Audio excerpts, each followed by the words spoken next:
À 2 heures de route dans les montagnes, au départ de la ville de Xichang, dans la province du Sichuan, nous arrivons à la communauté Muendi dans le comté de Zhaojue, un site de réinstallation pour les ménages pauvres du comté.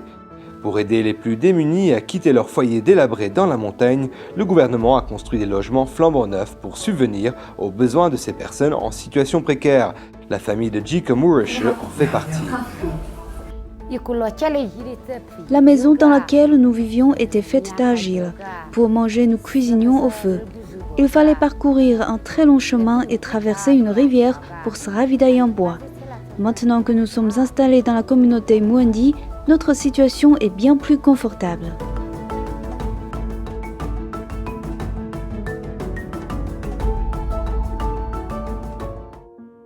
Il y a 7 ans, le mari de Ji Kemurashe est décédé. Elle doit depuis lors élever seule ses 3 enfants.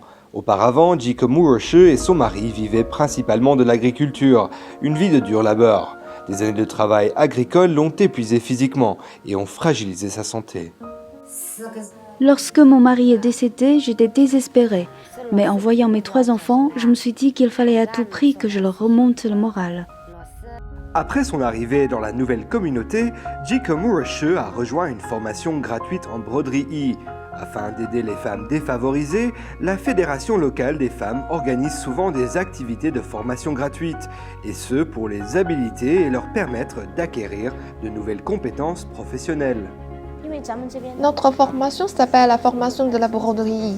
Depuis qu'elles sont adolescentes, les familles ont l'habitude de broder sur leurs propres vêtements et les coudre. Elles ont donc une solide connaissance de base. Après avoir assisté aux cours de formation en broderie, Ji Kemurashe peut enfin broder elle-même certains accessoires. La Fédération locale des femmes leur fournit du travail et des canaux de vente pour les aider à obtenir un emploi flexible depuis leur maison. Pour ce qui est du comté de Zhaojue, la quantité de commandes envoyées à nos artisanes a été de près de 4,04 millions d'unités et le revenu des brodeurs de Zhaojue a totalisé 1 million de yuans. En plus de la broderie, Ji Kemurashe a un travail stable dans le secteur de l'assainissement communautaire. Le gouvernement local crée des emplois pour les ménages pauvres pour les encourager à gagner davantage d'argent. À présent, pour mon travail d'assainissement, je gagne 500 yuans par mois. La broderie, quant à elle, me permet de gagner au moins 400 yuans par mois.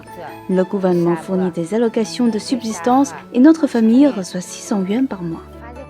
Ce confort est d'autant plus réjouissant quand on sait que les enfants de Ji Kemurashe réussissent à l'école.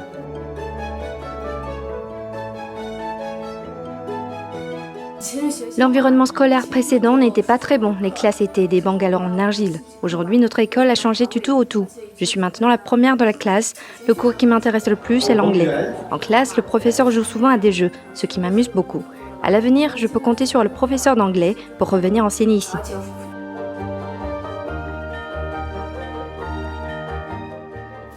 À l'heure actuelle, le site de réinstallation centralisé de la communauté Muendi a réinstallé un total de 6258 personnes.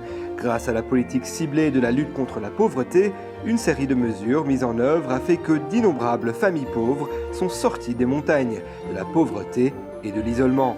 En contact avec le monde extérieur, une vie meilleure les attend.